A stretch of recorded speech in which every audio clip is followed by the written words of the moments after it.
പടച്ചോൻ്റെ പടപ്പിൻ്റെ മുന്നിൽ ഇടത്തട്ടില്ല. അവൻ റഹ്മാനാണ്, എല്ലാവരോടും കരുണ കാണിക്കുന്നവനാണ്. പരമകാരുണ്യൻ്റെ മുന്നിൽ എന്താണ് ഇടത്തട്ട്? അതിനെന്തിന് ഈ അടയാളന്മാർ? അത് ആവശ്യമില്ല. ഇടതേട്ടം എന്നൊരു ചർച്ചാ വിഷയമായിരിക്കുകയാണ്. സൂറ മാഇദയിൽ നിന്നും 35-ാമത്തെ സൂക്തമാണ് ഞാൻ നിങ്ങളെ ഓതിക്കേൾപ്പിച്ചത്. ഒരു കാലത്ത് കേരളത്തിൽ ഏറ്റവും ചർച്ച ചെയ്യപ്പെട്ടിരുന്ന ഒരു സൂക്തമായിരുന്നു ഈ സൂക്തം.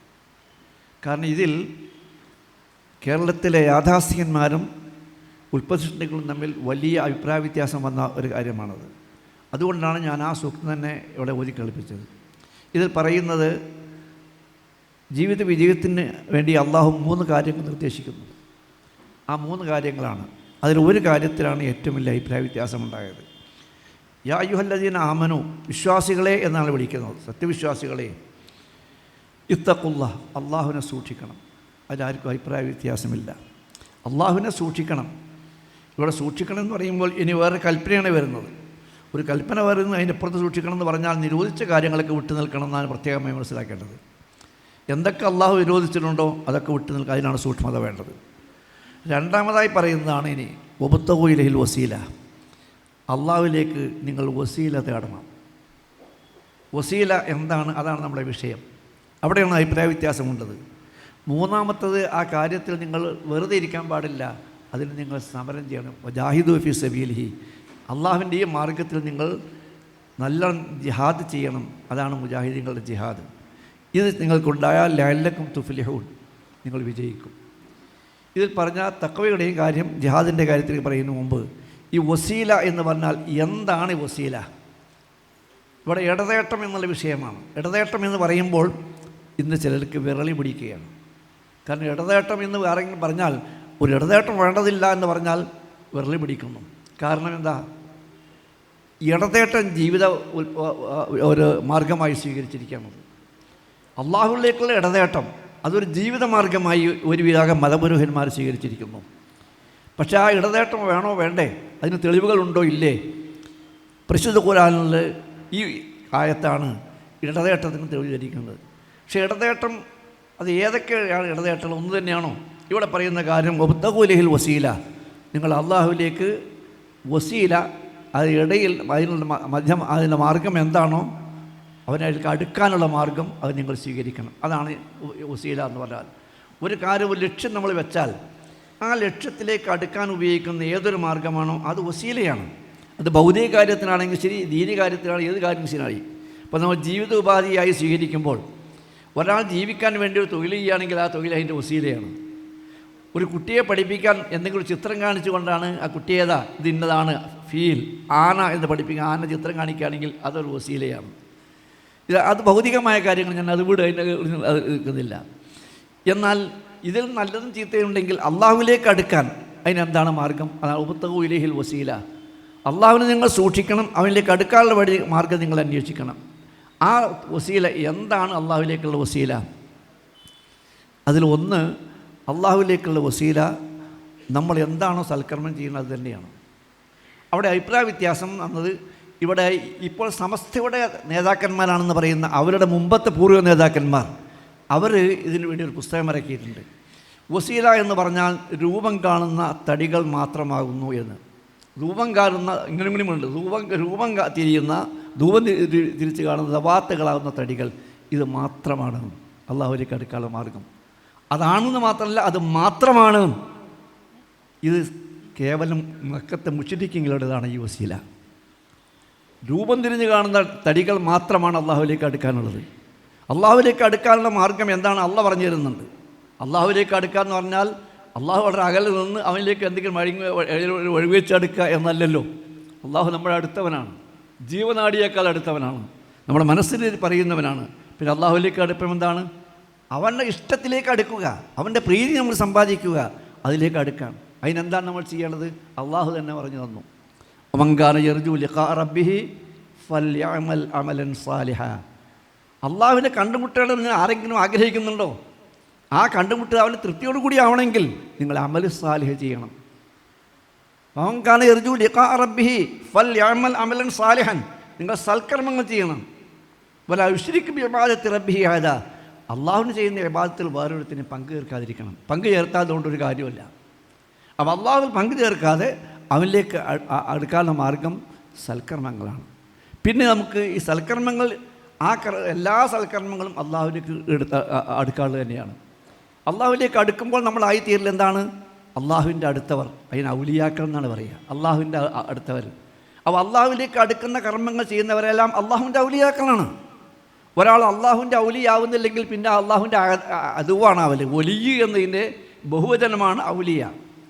അപ്പോൾ അള്ളാഹുവിലേക്ക് അടുത്തവരാണെങ്കിൽ അവർ ഒലിയാണ്, അതിൻ്റെ ബഹുജന ഔലിയാക്കളാണ്. അപ്പോൾ നമ്മളെല്ലാം അള്ളാഹുവിലേക്ക് അടുക്കുന്നവരാണെങ്കിൽ സൽക്കർമ്മം ചെയ്യുന്ന നമ്മളെല്ലാം അള്ളാഹുവിൻ്റെ ഔലിയാക്കളാണ്. ഒരാൾ ഒലിയായില്ലെങ്കിൽ പിന്നെ നേരെ അതിൻ്റെ വിപരീതമാണ് ആവുക. ഒലിയിൻ്റെ വിപരീതം എന്താണ്? അതുവാണ് ഒലിയിൻ്റെ വിപരീതം. അപ്പോൾ അള്ളാഹുവിൻ്റെ ഒലിയാവുന്നില്ലെങ്കിൽ അള്ളാഹുവിൻ്റെ അത് ശത്രുവാണ്. ഒന്ന് മിത്രമാണെങ്കിൽ മറ്റൊന്ന് ശത്രുവാണ്. അതുകൊണ്ട് ഔലിയാക്കളായില്ലെങ്കിൽ പിന്നെ നിങ്ങൾ അള്ളാഹുവിൻ്റെ അഹദാക്കളാണ് ആവുക. അപ്പോൾ അള്ളാഹുവിലേക്ക് അടുക്കാൻ എന്താ ചെയ്യേണ്ടത്? ആ അടുക്കാൻ തന്നെയാണ് അമലു സ്വാലിഹാണ്. അതിന് നിർബന്ധമായതുകൊണ്ട് ഐച്ഛികമായതുകൊണ്ട് വേറെ നിലക്കുള്ള പല പുണ്യകരമായ കാര്യങ്ങളുണ്ട്. നബി സല്ലല്ലാഹു അലൈഹി വസല്ലം അള്ളാഹുവിൻ്റെ വഹയി കിട്ടി, അള്ളാഹുവിൻ്റെ വാചനങ്ങളിലൂടെ തന്നെ വഹയി കിട്ടി. ആ വഹയിലൂടെ ഒരു ഹദീസ് നമുക്ക് പറഞ്ഞു തന്നു. അള്ളാഹുവിലേക്ക് അടുക്കാൻ എന്താ മാർഗമെന്ന്. മാ തഖറബ ഇലയ്യ അബ്ദി ബിശൈഇൻ അഹബ്ബ ഇലയ്യ മിമ്മ അഫ്തറതുഹു അലൈഹി. എൻ്റെ അടിമ എന്നിലേക്ക് അടുക്കുകയില്ല, ഞാൻ എന്താണോ നിർബന്ധമായിട്ടുള്ളത് ആ നിർബന്ധമായ ഫർളാക്കിയ കാര്യം ചെയ്താൽ അടുക്കാൻ കഴിയില്ല. അപ്പോൾ എന്താ അതിനർത്ഥം? അള്ളാഹുക്കല്ലേ അടുക്കണമെങ്കിൽ ഒന്നാമത് ചെയ്യേണ്ട ഫർളായ കാര്യങ്ങളാണ്. മാ തഖറബ ഇലയ്യ അബ്ദി ബിശൈഇൻ അഹബ്ബ ഇലയ്യ മിമ്മ അഫ്തറതുഹു അലൈഹി. ഞാൻ എന്താണോ ഫർളാക്കിയിട്ടുള്ളത് ഈ ഫർളായ കാര്യങ്ങൾ ചെയ്യാതെ അള്ളാഹുവിലേക്ക് അടുക്കാൻ കഴിയില്ല. നിസ്കരിക്കാതെ നോമ്പ് നോൽക്കാതെ അതൊക്കെ ഫർളുകൾ ചെയ്യണം. അങ്ങനെ ഫർളുകൾ ചെയ്താൽ ഇനിയും കൂടുതൽ അള്ളാഹുവിലേക്ക് അടുക്കണേ എന്ത് ചെയ്യണം? മാസാലാബിദി യതഖറബ ഇലയ്യ ബിൻ നവാഫിൽ. ഐച്ഛികമായ സുന്നത്തായ കാര്യങ്ങൾ ചെയ്തുകൊണ്ട് അള്ളാഹുവിലേക്ക് അടുത്തുകൊണ്ടേയിരിക്കും. അവ സുന്നത്തായ കാര്യങ്ങളാണ്. ഇവിടെ രൂപം തിരിഞ്ഞ് കാണുന്ന ദവാത്തുകളാ തടികൾ മാത്രമേ അടുപ്പിക്കാറുള്ളൂ എന്നാണ് പറയണത്. അള്ളാഹുവിൻ്റെ റസൂൽ പറയുന്നത് എങ്ങനെയാണ്? അള്ളാഹിൻ്റെ കിതാബ് പറയുന്നത് അങ്ങനെയാണ്. നിങ്ങൾ നോക്കൂ, ഇതൊന്നും അവർക്ക് ബാധകമല്ല. അപ്പോൾ നിങ്ങൾ അള്ളാഹുവിൽ ഫർളായ കാര്യങ്ങൾ, സുന്നത്തായ കാര്യങ്ങൾ അതങ്ങൾ ചെയ്തുകൊണ്ട് അള്ളാഹുവിലേക്ക് അടുക്കണം. ഇനി വേറൊന്നും കൂടിയും അങ്ങനെ മാതാലാബിദി യതഖറബ ബിൻ നവാഫിൽ സുന്നത്തായ കാര്യങ്ങൾ ചെയ്തുകൊണ്ട് അങ്ങനെ അടുത്തുകൊണ്ടേയിരിക്കും. അങ്ങനെ അടുത്തു കഴിഞ്ഞാൽ അള്ളാഹുവിലേക്ക് ഏറ്റവും അടുത്ത് കഴിഞ്ഞാൽ അള്ളാഹു നമ്മളെ സംരക്ഷകനായി മാറും. ആ സംരക്ഷകനായി മാറൽ എങ്ങനെയാണ്? ആ അള്ളാഹു നമ്മൾ ഇഷ്ടപ്പെട്ട് കഴിഞ്ഞാൽ ഈ സുന്നത്തായ കാര്യങ്ങൾ ചെയ്തുകൊണ്ടാൽ ഹത്താ ഹബബ്തുഹു, അള്ളാഹു പറയാണ് ഞാൻ അവനെ ഇഷ്ടപ്പെടും. ഇഷ്ടപ്പെട്ടു കഴിഞ്ഞാൽ ആ അടിമ അള്ളാഹു പറയാണ് കുന്തു സമഅഹുല്ലദീ യസ്മഉ ബിഹി, അവൻ കേൾക്കുന്ന കേൾവി ഞാനാവും. ഓ ബസറഹുല്ലദീ യുബ്സിറു ബിഹി, അവൻ കാണുന്ന കാഴ്ച ഞാനാവും. അവനക്ക് പിടിക്കുന്ന കൈയാവും കാലാവും. ഇവിടെ ഏതൊരു ബുദ്ധിയുള്ള മനസ്സിലായ അള്ളാഹു കയ്യും കണ്ണും കാലും ആവുമല്ല. കാരണം അള്ളാഹു ഇഷ്ടപ്പെട്ട് കഴിഞ്ഞാൽ അള്ളാഹുവിന് ഇഷ്ടമല്ലാത്ത ചെവി കൊണ്ട് അവൻ കേൾക്കില്ല. ഇഷ്ടപ്പെട്ടാതെ എന്ന് കേൾക്കുന്നുണ്ടെങ്കിൽ അവൻ അവിടുന്ന് മാറിപ്പോവും. അത് അള്ളാഹു വെറുക്കുന്ന കാര്യമാണ്. കാണുകയാണെങ്കിൽ ഹറാമായ ഒരു കാണിലേക്ക് അവൻ നോക്കില്ല. ചെയ്യുന്ന കാര്യങ്ങളാണെങ്കിൽ അള്ളാഹു അനുവദിച്ചതല്ല അവൻ ചെയ്യില്ല. അപ്പോൾ അള്ളാഹു ഇഷ്ടപ്പെട്ടതേ അവൻ ചെയ്യുള്ളൂ എന്നർത്ഥം. ഇങ്ങനെയാണ് അള്ളാഹുവിൻ്റെ ഔലിയാക്കൾ എല്ലാവരും ഒരുപോലെയല്ല. ഏറ്റവും അള്ളാഹുവിൻ്റെ അടുത്തവർ, അതേ അതിൻ്റെ അടുത്തവർ. ഇതൊന്നുമില്ലെങ്കിൽ ശത്രുക്കളായി മാറുകയാണ്, അള്ളാഹിൻ്റെ വെറുപ്പ് സമ്പാദിക്കുകയാണ് ചെയ്യുക. അതാണ് വേണ്ടത്. ഈ അടുക്കാനുള്ള മാർഗ്ഗങ്ങൾ എന്തൊക്കെയാണ് ചെയ്യേണ്ടത്? തവസ്സുലിൽ നമ്മൾ പിന്നെ വേണ്ടത് കർമ്മങ്ങളിലൂടെയാണല്ലോ പ്രാർത്ഥന. അതാണല്ലോ ഇബാദത്തിലെ ഏറ്റവും വലുത്. ഈ പ്രാർത്ഥനയിൽ അവിടെയാണ് തവസ്സുലിൻ്റെ ഏറ്റവും പ്രധാനം വരുന്നത്. ഈ ഇടതേട്ടം എന്ന് പറയുന്നത് അതാണല്ലോ. അതാണ് ഇടതേട്ടം എന്ന് പറയുമ്പോൾ ചിലർക്ക് വിരളി പിടിക്കുന്നത്. ഈ ഇടതേട്ടം ആരോടായിരിക്കണം? അള്ളാഹു പറയുന്നു നിങ്ങൾ അള്ളാഹുവിനല്ലാതെ തടയരുത് എന്ന്. കാരണം വന്നൽ മസാജിദലില്ല ഫലാ തദ്ഉ മഅല്ലാഹി അഹദ. നമ്മുടെ സാഷ്ടാംഗ സ്ഥാനങ്ങൾ അള്ളാഹുവിൻ്റേതാണ്. സുജൂദ് ചെയ്യുന്ന സ്ഥാനങ്ങൾ അള്ളാഹുവിൻ്റേതാണ്. ശരീരത്തിൽ സുജൂദ് ചെയ്യുന്ന അവയവങ്ങൾ അള്ളാഹുവിൻ്റേതാണ്. അതുകൊണ്ട് നിങ്ങൾ അള്ളാഹുവിൻ്റെ കൂടെ വേറെ ആരോടും ദുആ ചെയ്യരുത്, പ്രാർത്ഥിക്കരുത്. ഒന്നാമത് പറയുന്നതാണ്. അള്ളാഹുവിനല്ലാതെ പ്രാർത്ഥിക്കരുത് എന്ന് മാത്രം പോരാ, അള്ളാഹുവിനെ പ്രാർത്ഥിക്കണം. ഖുൽ ഇന്നമാ അദ്ഉ റബ്ബി, ഞാൻ എൻ്റെ റബ്ബിനോട് മാത്രമേ ദുആ ചെയ്യൂ. നിങ്ങൾ നോക്കുക, റബ്ബിനോട് മാത്രമേ ദുആ ചെയ്യൂ എന്ന് പറയണം. ഖുൽ ഇന്നമാ അദ്ഉ റബ്ബി വലാ ഉശ്രികു ബിഹി അഹദ. ആ പ്രാർത്ഥനയിൽ അവനോട് വേറൊരുത്തിനെ പങ്കു ചേർക്കില്ല. പങ്കു ചേർത്താൽ എല്ലാം നഷ്ടപ്പെട്ടു. അപ്പം അതുകൊണ്ട് പ്രാർത്ഥന അള്ളാഹുവിനോട് മാത്രമായിരിക്കണം. ഇങ്ങനെ നമ്മൾ പ്രാർത്ഥിക്കുമ്പോൾ പ്രാർത്ഥനയിൽ ഏറ്റവും പ്രധാനമായ നമസ്കാരം. നമസ്കാരത്തിൽ സൂറത്തുൽ ഫാത്തിഹ ഓതാത്തൊരു ഒരു നമസ്കാരമില്ല. ആ സൂറത്തുൽ ഫാത്തിഹയിൽ അള്ളാഹുവിൻ്റെ സിഫത്തുകളാണ് ആദ്യം പറയുന്നത്. റബ്ബുൽ ആലമീൻ, അർറഹ്മാനിർ റഹീം, മാലിക് യൗമിദ്ദീൻ, ഇതൊക്കെ അള്ളാഹുവിൻ്റെ സിഫത്തുകൾ പറയുകയാണ്. സിഫത്തുകളിലൂടെ നമ്മൾ അള്ളാഹുവിലേക്ക് അവൻ്റെ സിഫത്തുകളിലൂടെ അവനെ വെച്ച് പ്രാർത്ഥിക്കണം. അള്ളാഹുവിൻ്റെ വിശേഷണങ്ങൾ, അവൻ്റെ നാമങ്ങൾ. എന്നിട്ട് നമ്മൾ പറയുന്നത് എന്താണ്? ഇനി അള്ളാഹുവിലേക്ക് ചെയ്യുന്നത് ഇബാദത്ത്. ഇയ്യാക നഅ്ബുദു വ ഇയ്യാക നസ്തഈൻ, ഇയ്യാക നഅ്ബുദു വ ഇയ്യാക നസ്തഈൻ. നിന്നെ മാത്രമാണ് ഞങ്ങൾ ആരാധിക്കുന്നത്, നിനക്ക് മാത്രമാണ് ഞങ്ങൾ ഇബാദത്ത് ചെയ്യുന്നത്, നിന്നോട് മാത്രമാണ് ഞങ്ങൾ സഹായം തേടുന്നത്. നിങ്ങൾ നോക്കാൻ, ഇത് പറയുമ്പോൾ ഇവിടെ മാത്രം എന്നുള്ളത് ഈ പറയുന്ന കക്ഷികൾക്ക് ദഹിക്കുന്നതല്ല, ഉൾക്കൊള്ളാൻ കഴിയുന്നില്ല. അള്ളാഹുവിനോട് മാത്രം സഹായം തേടുക, അള്ളാഹ്ക്ക് മാത്രം ഇബാദത്തെടുക്കാൻ. കാരണം ഇവിടെ അവർക്ക് മാത്രം അള്ളാഹുവിനോട് രൂപം തിരിഞ്ഞ് കാണുന്ന ലവാത്തുകളാ തടികൾപ്പെട്ടതല്ലല്ലോ. അത് വെച്ചെടുക്കുക, അള്ളാഹുവിലേക്ക് അടുക്കണം. അതിന് കബറുകൾ വേണം, ബിംബങ്ങൾ വേണം, ഇതൊക്കെ രൂപം കഴിഞ്ഞ ആളുകളാണ്. അതേ പ്രകാരം തന്നെ വലിയ ശൈഖന്മാർ വേണം. ഈ തെരീക്കത്തിൻ്റെ ശൈഖന്മാർ ഒക്കെ അള്ളാഹുവിലേക്ക് അടുക്കാന്മാരാണ്. മശായിഖ് തെരീഖും അതാണ് തെരീക്കത്തിൻ്റെ ശൈഖന്മാർ. ഇവരിലൂടെ അള്ളാഹുവിലേക്ക് അടുക്കണം. വിഗ്രഹങ്ങൾ വെച്ചെടുക്കണം, കബറുകൾ വെച്ചെടുക്കണം, ഇതിലൂടെ അള്ളാഹുവിലേക്ക് അടുക്കണം. അതാണ് അവർ ശ്രമിക്കുന്നത്. അതുകൊണ്ട് അള്ളാഹുവിലേക്ക് അടുക്കാൻ നമ്മൾ ഇതല്ല വേണ്ടത്. അള്ളാഹുവിനോട് പ്രാർത്ഥന ചെയ്യുമ്പോൾ, അള്ളാഹുവിനോട് മാത്രമേ പ്രാർത്ഥിക്കുമെന്ന് പറയുമ്പോൾ ഒന്നാമതായി പ്രാർത്ഥിക്കേണ്ടത് നമ്മൾ അവൻ്റെ നാമങ്ങൾ ഉപയോഗിച്ചുകൊണ്ട്, അവൻ്റെ വിശേഷണങ്ങൾ ഉപയോഗിച്ചുകൊണ്ട്, അള്ളാഹുവിൻ്റെ നിൻ്റെ തൃപ്തി കൊണ്ട് നിന്നോട് ഞാൻ ചോദിക്കുന്നു, അള്ളാഹുവേ നിൻ്റെ റഹ്മത്ത് കൊണ്ട് നിന്നോട് ഞാൻ ചോദിക്കുന്നു, ബിറഹ്മത്തിക അസ്തഗീസ്, ഞാൻ നിൻ്റെ റഹ്മത്ത് കൊണ്ട് ഞാൻ നിന്നോട് ഞാൻ സഹായം തേടുന്നു. അപ്പോൾ അള്ളാഹുവിൻ്റെ ഓരോരോ വിശേഷണങ്ങൾ, അവന് 99 വിശേഷണങ്ങളുണ്ട്.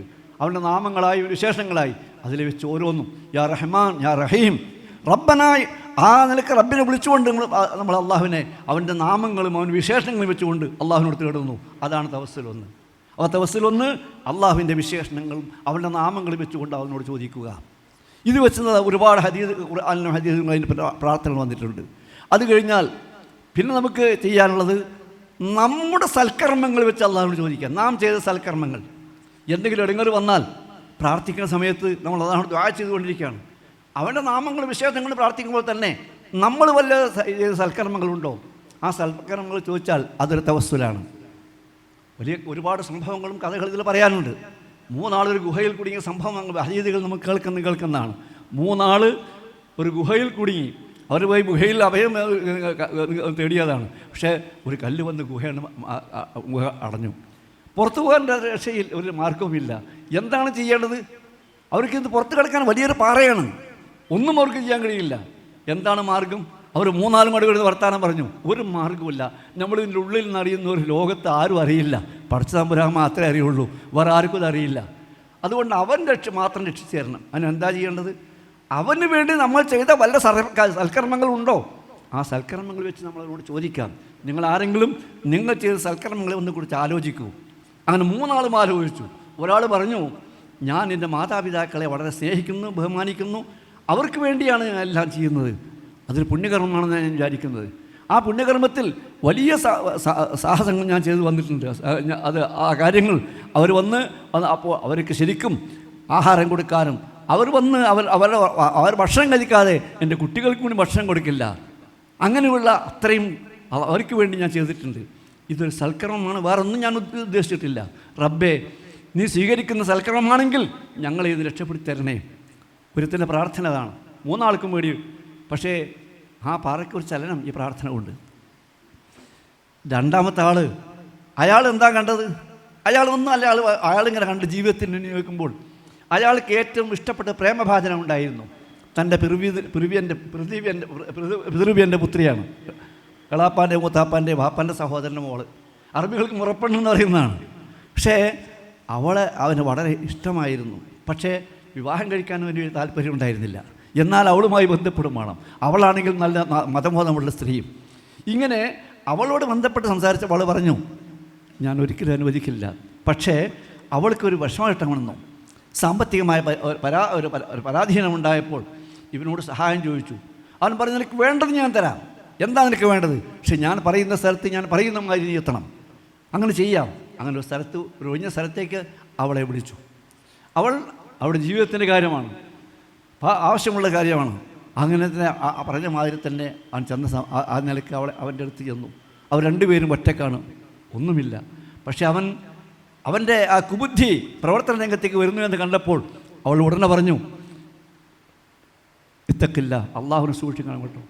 ലാ തവുൽ ഹാത്തമില്ല ബിഹഖിഹ, എൻ്റെ കന്യക മുദ്ര അവൻ്റെ ഇഷ്ടപ്രകാരം, അവൻ അന്വേഷിച്ച പ്രകാരം അല്ല, അത് ഒരിക്കലും പൊട്ടിക്കരുത്, ചെയ്യാൻ പാടില്ല. പക്ഷേ ഇത്തക്കില്ല എന്ന് പറഞ്ഞപ്പോൾ ഞെട്ടിപ്പോയി. ഈ സമയത്ത് ആ വനിതയുടെ, ആ പെൺകുട്ടിയുടെ ആ പാതിവൃത്യം അത് കണ്ടവൻ ഞെട്ടിപ്പോയി. അവൻ പറഞ്ഞു, നിനക്ക് ഞാൻ തന്ന പൈസ ഇനിയും വേണമെങ്കിൽ തരാം, ഞാൻ മാറി നിൽക്കുന്നു, ഞാൻ അതിൽ ഏർപ്പെടുന്നില്ല. ആ പാതിവൃത്യമാണ്. അത് വെച്ചുകൊണ്ട് ഇത് ഞാൻ ചെയ്തത് വേറെ ആരെയും പേടിച്ചിട്ടല്ല, പക്ഷേ അവളുടെ പാതിവൃത്യം രക്ഷിക്കുവാൻ, അതിനുവേണ്ടി അള്ളാഹുവേ നിൻ്റെ പ്രീതിക്ക് വേണ്ടിയാണ് ചെയ്തത്, നീ ഞങ്ങളെ രക്ഷപ്പെടുത്തണേ. ആ പ്രാർത്ഥന വന്നപ്പോൾ അത് വീണ്ടും കല്ലൊന്ന് ഇളകുന്നു. മൂന്നാമത് ഒരാൾക്ക് താല്പര്യപ്പെട്ടത്, ഞാൻ കുറച്ച് കൂലിക്കാരെ വെച്ച് പണിയെടുപ്പിക്കുകയായിരുന്നു. അങ്ങനെ പണിയെടുപ്പിക്കുമ്പോൾ ആ പണിയെടുപ്പിക്കാൻ കൂലി ചെയ്ത് എല്ലാവർക്കും കൂലി കൊടുത്തു. പക്ഷെ ഒരുത്തനെ മാത്രം കൂലി കൊടുക്കാൻ കിട്ടിയില്ല. അവർ കൂലി കൊടുക്കാൻ വാങ്ങാതെ പോയി, ഓനെങ്ങനെ തിരിച്ച് പോയതാണ്. പക്ഷേ ഇയാളത് വേറെ വെച്ച് കുറച്ചിങ്ങനെ ഇരുന്നപ്പോൾ അയാളത് മുടക്കി അത് ആടുകളൊക്കെ വാങ്ങി വളർത്താൻ തുടങ്ങി. കാരണം അതുകൊണ്ട് അങ്ങനെ ചെറിയ ആട്ടിൻകുട്ടിയെ വാങ്ങി അങ്ങനെ പലരും വളർത്തി അങ്ങനെ വലുതായി. കുറേ കാലം കഴിഞ്ഞപ്പോൾ അയാൾക്ക് വിഷമം വന്നപ്പോൾ അയാൾക്ക് ഓർമ്മ, ഞാനൊരു ദിവസം ജോലി ചെയ്താൽ കൂലി കിട്ടാനുണ്ടല്ലോ, ഒന്ന് പോയി ചോദിച്ചു നോക്കട്ടെ എന്ന്. അയാൾ ചെന്ന് ചോദിച്ചു, എൻ്റെ കൂലി കിട്ടാനുണ്ടല്ലോ. അതാ കുറേ ആടുകളും അവിടെ ആടുകളൊക്കെ നിൽക്കുന്നു, അതൊക്കെ എൻ്റെ കൂലിയാണെന്ന് പറഞ്ഞു. എൻ്റെ കളിയാക്കണ്ട, എൻ്റെ കൂലി തന്നാൽ മതി എന്ന് പറഞ്ഞു. ഈ മനസ്സിലാക്കുക, എൻ്റെ കൂലി ഞാൻ തരേണ്ടത് അതിവിടെ വളർത്തിയെടുത്തതാണ്, ഈ അത് കൊണ്ടുപോയിക്കോ. ഒന്നും വാങ്ങാതെ, പടച്ചവനെ നിൻ്റെ പ്രീതിക്ക് വേണ്ടിയാണ്, വേണമെങ്കിൽ ഒന്നും കൊടുത്തില്ലല്ലോ, അതുകൊണ്ട് ഞങ്ങൾ രക്ഷപ്പെടുത്തണേ. ഈ 3 പ്രാർത്ഥന, അതുകൂടി അവർ രക്ഷപ്പെട്ടു 3 പേരും. ഇങ്ങനെയുള്ള സൽക്കർമ്മങ്ങൾ, ആ സൽക്കർമ്മങ്ങൾ കൊണ്ടാണ് പ്രാർത്ഥിക്കേണ്ടത്. അപ്പോൾ അതാണ് നമ്മൾ ചെയ്യേണ്ടത്. ഇനി നമ്മളെ സംബന്ധിച്ചിടത്തോളം ഈ അമലസാലയും ഈ സൽക്കർമ്മങ്ങൾ ഇതുകളൊക്കെ ഇനി വേറൊരു ഒരു തവസ്സലും കൂടിയുണ്ട്. അതെന്താണ്? നല്ല മനുഷ്യന്മാരോട് അങ്ങോട്ടും ഇങ്ങോട്ടും ദ്വാ ചെയ്യാൻ പറയാം. ദ്വാ കൊണ്ടുള്ള തവസ്സൽ. അപ്പോൾ ദ്വാ ചെയ്തുകൊണ്ട് ഒരാളോട് നമ്മൾ സ്നേഹിതന്മാരാണ്, നല്ല മനുഷ്യന്മാരാണ്, ഹജ്ജിനൊക്കെ പോവുകയാണ്, എനിക്ക് ദ്വാരക്കണം കേട്ടോ, അല്ലെങ്കിൽ നമ്മൾ ചെന്ന് ഞാൻ രോഗിയാണ്, ഇത് രോഗത്തിന് വേണ്ടി ശ്രമത്തിന് വേണ്ടി പ്രാർത്ഥിക്കണം കേട്ടോ. ദ്വാ കൊണ്ടുള്ള തവസ്സുൽ. ഈ 3 തവസ്സുൽ ദീനുകളുടെ തവസ്സുലാണ്. ഈ 3 അല്ലാത്ത ദാത്ത് കൊണ്ടുള്ള തവസ്സുൽ അത് മുശ്രിക്കീങ്ങളുടെ തവസ്സുലാണ്. അവർക്ക് ബിംബം വേണം, അല്ലെങ്കിൽ കുരിശ് വേണം, അതല്ലെങ്കിൽ വേറെ എന്തെങ്കിലും വേണം, അത് മുശ്രിക്കീങ്ങളുടെയാണ്. പക്ഷേ ആ മുശ്രിക്കീങ്ങളെ പിന്തുടരുന്നൊരു കാലാവസ്ഥ നമ്മുടെ മുസ്ലിങ്ങളിൽ കടന്നുകൂടും. അത് നമ്മൾ സൂക്ഷിക്കണം. അതുകൊണ്ടാണ് ഈ മുശ്രിക്കീങ്ങൾ എന്ന് പറഞ്ഞാൽ അവർക്ക് എവിടെയെങ്കിലും ചെന്നാൽ എന്തെങ്കിലും പ്രതിഷ്ഠിക്കണം, എന്തെങ്കിലും കണ്ണ് കാണുന്ന ഒരു ഇടയിൽ വാഴും. അതാണ് രൂപം തിരിഞ്ഞ് കാണുന്ന വാർത്തകളാവുന്ന തടികൾ എന്ന് ഇവർ പറയാൻ കാരണം. മുശ്രിക്കീങ്ങൾ അങ്ങനെ ഒന്ന് കാണണം. അതുകൊണ്ടാണ് അവരുടെ കയ്യിലായിരുന്നു ഹറം, അവരുടെ കയ്യിലാണ് കഅബാലയം. പിന്നെ കാലത്ത് അവിടെ 4 പുറം വിഗ്രഹങ്ങളാണ്, അതിനോടാണ് അവർ പ്രാർത്ഥിച്ചിരുന്നത്. അത് ഓരോ മരിച്ചുപോയ മഹാത്മാക്കളെ പേരിൽ പ്രതിഷ്ഠിച്ചതാണ്. റസൂൽ കരീം സല്ലല്ലാഹു അലൈഹി വസല്ലം മക്ക മദീനയിൽ എല്ലാം തനിക്ക് കീഴ്പ്പെട്ടു എന്ന് വന്നപ്പോൾ അവിടെ ചെന്ന് നമസ്കരിക്കാൻ പോവാണ്. ആ ഹറമിലേക്കാണ് പോകണം, പ്രവേശിക്കണമെന്ന് പറഞ്ഞപ്പോൾ ഞാൻ അതിലേക്ക് പ്രവേശിക്കണമെങ്കിൽ അവിടെയുള്ള വിഗ്രഹങ്ങളെല്ലാം എടുത്തു കളയണം, നാട്ടപ്പെട്ട വിഗ്രഹങ്ങൾ എടുത്തു നീക്കണം, എന്നാലേ ഞാനങ്ങോട്ട് പ്രവേശിക്കുള്ളൂ എന്ന് പറഞ്ഞു. ഓരോന്നുള്ളും തട്ടി ഇങ്ങനെ മാറ്റി. കൂട്ടത്തിൽ ഇസ്മായിൽ നബിൻ്റെ വിഗ്രഹമുണ്ട്, ഇബ്രാഹിം നബി ഇസ്ലാമിൻ്റെ വിഗ്രഹമുണ്ട്. അതിൽ അസ്ലാമികൾ നിർഭാഗ്യം നോക്കാനുള്ള അസ്ലാമികൾ അമ്പുകുറ്റിയിൽ ഇങ്ങനെ വെച്ചതാണ്. അതിനൊന്നും എടുക്കലാണ് ഭാഗ്യം നിർഭാഗ്യം നോക്കാൻ. അത് രണ്ടും വലിച്ചെറിയാൻ വേണ്ടി പറഞ്ഞു. വലിച്ചെറിയുമ്പോൾ ഇബ്രാഹിം നബിൻ്റെയും ഇസ്മായിൽ നബിൻ്റെതാണ്. നബി ഇഷ്ടപ്പെടുന്ന ആളുകളാണ്, രൂപം തിരിഞ്ഞ വാർത്തകളാണ്, തടികളാണ്, അതാണ് അവരവിടെ വെച്ചത്. വലിച്ചെറിയാൻ പറഞ്ഞു. ഈ വിഡ്ഢികൾക്ക് അറിഞ്ഞൂലേ, മസ്തക് സമാബിൽ അസ്ലാം. ഈ പ്രശ്നം നോക്കിയിരുന്നവരല്ല അവർ 2 പേരും. ഈ അമ്പുംകുറ്റിയിൽ അമ്പെടുത്തിട്ട് ഇഫൽ ചെയ്തോ അല്ലെങ്കിൽ ചെയ്യാൻ പാടില്ല നഹസാണെന്നൊക്കെ പറഞ്ഞ് ഈ ജാതി പ്രശ്നം നോക്കിയവരല്ല, എടുത്ത് വലിച്ചെറിഞ്ഞു. അങ്ങനെ എല്ലാം വലിച്ചെറിഞ്ഞു നന്നായപ്പോൾ നബി സല്ലല്ലാഹു അലൈഹി വസല്ലം അവിടെ ചെന്നു. കഅബത്തിനുള്ളിൽ കടന്നുകൊണ്ടിറക്കാൻ നിസ്കരിച്ചു. പുറത്ത് വന്നു. ഹറമി വിശാലമാണ്, ഇവിടെ അടുത്തുള്ള നീങ്ങിയിട്ടുള്ളൂ. വിശാലമായ സ്ഥിതി വല്ലതുണ്ടോ പ്രതിഷ്ഠിക്കപ്പെട്ട രൂപം തിരിഞ്ഞ തടികൾ നമ്മൾ മുസ്ലിയാക്കന്മാർ പറയുന്ന അത് ഉണ്ടാവും. കബറുകൾ പൊന്തിയതുണ്ടാവും, വല്ലയിടത്ത് എവിടെയെങ്കിലും കാണാത്തത്. നബി സല്ലല്ലാഹു അലൈഹി വസല്ലം അലി റളിയല്ലാഹുവിനെ വിളിച്ചു. നബി ഒരു കാര്യത്തിൽ ഏറ്റവും പ്രധാനമായ ശ്രദ്ധേയമായ കാര്യങ്ങൾ ഏൽപ്പിക്കുക, പ്രശ്നങ്ങളുണ്ടാകുന്ന ഭാരം ചുമക്കുന്ന കാര്യങ്ങൾ ഏൽപ്പിക്കുക സ്വന്തക്കാരെയാണ്. അലി റളിയല്ലാഹുവിനും അബ്ബാസ് റളിയല്ലാഹുവിനൊക്കെ ഉണ്ടായിരുന്നു. കാബണ്ട് വന്ന് പറഞ്ഞപ്പോൾ താക്കോല് കയ്യിൽ കിട്ടിയാന്ന് ആഗ്രഹിക്കുന്നുണ്ട് അവർ. താക്കോല് നബി കൊടുത്തില്ല, അത് തന്ന ആളെ കയ്യിൽ തന്നെ നീ ഏൽപ്പിച്ചു, ഒരു അമാനത്ത് എന്ന നിലക്ക്. എന്നിട്ട് അലീനെ വിളിച്ച് പറഞ്ഞു, അലി എനിക്ക് ഇവിടെ നടന്നു നോക്ക്, എന്നോട് പറഞ്ഞൊരു കാര്യമുണ്ട്. അതെന്താ നടന്നു നോക്കേണ്ടത്? അല്ലാ തദാ തിംസാലൻ ഇല്ലാ കസർതഹു. എവിടെയെങ്കിലും വല്ല രൂപങ്ങളുണ്ടോ, വല്ല രൂപങ്ങൾ കൊത്തിവെച്ചിട്ടുണ്ടോ, ബിംബങ്ങളാക്കിയിട്ട് ഇങ്ങനെ കൊത്തിവെച്ചിട്ടുണ്ടോ, അത് തട്ടി മാറ്റണം. ആ വിഗ്രഹങ്ങളൊക്കെ അത് തട്ടി മാറ്റണം. അതിന് കാണാത്തുണ്ടെങ്കിൽ ഇവിടെ മുഹമ്മദ് നബി വന്നു പോയപ്പോൾ അന്നുണ്ടായിരുന്നതായിട്ട് നീക്കിയിട്ടില്ല, അതുകൊണ്ട് ഇനി നീക്കാൻ പാടില്ല എന്ന് പിൻഗാമികൾ പറയും. അതുകൊണ്ട് അത് നീക്കിയിട്ടേ ഞാൻ നീക്കണം എന്ന് വസിയത്ത് ചെയ്യാണ്. ഇത് വന്നതിന് ശേഷം എന്തെങ്കിലും ഇവിടെ കാണാത്തുണ്ടെങ്കിൽ നീക്കണം. വിഗ്രഹങ്ങൾ മാത്രമല്ല, വലാ ഖബറൻ മുശ്രിഫൻ ഇല്ലാ സവൈതഹു, പൊന്നി നിൽക്കുന്ന വല്ല ഖബറുമുണ്ടോ, ഖബർ തട്ടി നിരത്തണം. കാരണം എല്ലാ ഖബറും ഒരുപോലെ ആയിക്കോട്ടെ. ചില ഖബർ മാത്രം പൊന്തിയിരിക്കൽ, ചില ഖബർ മാത്രം ഇങ്ങനെ ഉയർത്തി നിൽക്കണം, പാടില്ല. ഖബർ തട്ടി നിരത്താൻ വേണ്ടി പറഞ്ഞു. അലി റളിയല്ലാഹു അൻഹുവിന്റെ വസിയത്താണത്. അപ്പോൾ അതാണ് നബി നടപ്പിലാക്കിയത്. അപ്പോൾ അത് പക്ഷേ ആ രൂപം തിരിഞ്ഞ് കാണുന്ന തടികൾ മുശ്രിക്കുകൾ ഇവിടെ വന്നാൽ തിരിച്ചു കൊണ്ടുവരും. അവർക്ക് അങ്ങനെ എന്തെങ്കിലും വേണം. ശിർക്ക് ചെയ്യുന്നവർ അങ്ങനെയാണ്, അവർക്ക് എന്തെങ്കിലും ഒന്ന് വേണം. അതാണ് ഇന്നമൽ മുശ്രിക്കുൻ നജസും, അവർ നജസാണ് എന്ന് പറഞ്ഞാൽ ശരീരം തൊട്ടാൽ കഴുകണമെന്നല്ല, കൈകൊണ്ട് അവരെന്തെങ്കിലും ചെയ്യാവുന്ന പ്രശ്നമില്ല. മനസ്സ് വിഗ്രഹാരാധനയിൽ ഈ ഇടതേട്ടത്തിൽ നമ്മുടെ മുസ്ലിയാക്കൾ പറയുമ്പോൾ ഈ ഇടതേട്ടത്തിൽ ഈ ഇടയാന്മാർ വെക്കുന്നിടത്ത് മനസ്സ് അവർ വളരെ വിശ്വസിക്കുന്നു. അതെന്തെങ്കിലും വന്നാൽ ഒരു ഫോട്ടോ അവിടെ വെക്കണം, അല്ലെങ്കിൽ ഒന്ന് കുളത്തി വെക്കണം, ഒന്ന് വിളക്കെത്തിക്കാൻ എന്തെങ്കിലും വേണം, അല്ലെങ്കിൽ തൊഴുകാൻ എന്തെങ്കിലും വേണം. അതിഞ്ഞി ഒരു പ്രതിഷ്ഠിക്കും കാവ്യർ. അതുകൊണ്ട് ഈ കൊല്ലം കഴിഞ്ഞാൽ അവർ വരാൻ പാടില്ല. അതാണ് ഇന്നമൽ മുശ്രിക്കുൻ നജസും. ഫലാ യഖ്റബുൽ മസ്ജിദുൽ ഹറാം ബഅദ ആമിഹിം ഹാദാ. ഇതാ ഇക്കൊല്ലം കഴിഞ്ഞു, 9ാമത്തെ വർഷം, ഇനി കഴിഞ്ഞാൽ പിന്നെ പറ്റില്ല, അവർ വരരുതേ. അതോടുകൂടി നിർത്തി. അപ്പോൾ മുശ്രിക്കുകൾ അവിടെ നിർത്തി. എന്തിനാണ്? ഇനി ഈ രൂപം തിരിഞ്ഞ് കാണുന്ന ദവാത്തുകളാകുന്ന തടികൾ അവിടെ വരരുതേ. അതാണ് അവിടെ നിർത്തിയതിന് താല്പര്യം. അപ്പോൾ അതുകൊണ്ട് തന്നെ ഈ കാര്യങ്ങൾ നമ്മൾ പ്രത്യേകം ശ്രദ്ധിക്കണം. ഇങ്ങനെയുള്ള ഇത് അള്ളാഹുവിലേക്ക് ഇടതേടാൻ ഈ രൂപം തിരിഞ്ഞ ആളുകൾ തെരീഖത്തിൻ്റെ ശേഖന്മാർ ഇതൊക്കെ മാത്രമേ പറ്റുള്ളൂ എന്നാണ് പറഞ്ഞത്. ഇത് മാത്രമല്ല, ഇതിനേക്കാണ് അത്ഭുതം. ഈ അള്ളാഹുവിലേക്ക് അടുപ്പിക്കുവാനാണ്.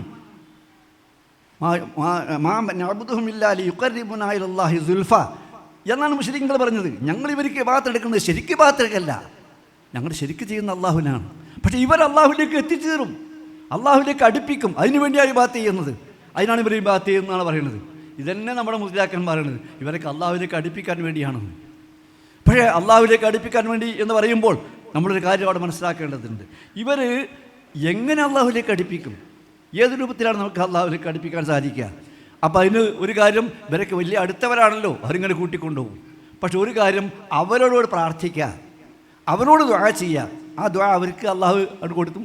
ഇത് നമ്മൾ പറയുന്നത് അള്ളാഹു ഏൽപ്പിച്ചു കൊടുക്കണം, എന്നിട്ട് അള്ളാഹ് അവരോട് പറഞ്ഞു കൊടുക്കണം, അള്ളാഹിനോട് അവർ പറഞ്ഞു കൊടുക്കണം, എന്നിട്ട് അവർക്ക് ഉത്തരം ചെയ്യണം. ഇതിൻ്റെ ഇടയിൽ ഇതാണ് ഈ അടയാളന്മാർ. അങ്ങനല്ല, നമ്മൾ അള്ളാഹിനോട് പറയേണ്ട കാര്യം ഇവരോട് പറയണം, എന്നിട്ട് ഇവർ അള്ളാഹിനോട് പറയണം, എന്നിട്ട് അള്ളാഹ് അവർക്ക് കൊടുത്ത് നമുക്ക് മുഴുകാൻ എത്തണം. ഈ ഇടത്തട്ടില്ല, പടച്ചവൻ്റെ പടപ്പിൻ്റെ മുന്നിൽ ഇടത്തട്ടില്ല. അവൻ റഹ്മാനാണ്, എല്ലാവരോടും കരുണ കാണിക്കുന്നവനാണ്. പരമകാരുണ്യൻ്റെ മുന്നിൽ എന്താണ് ഇടത്തട്ട്?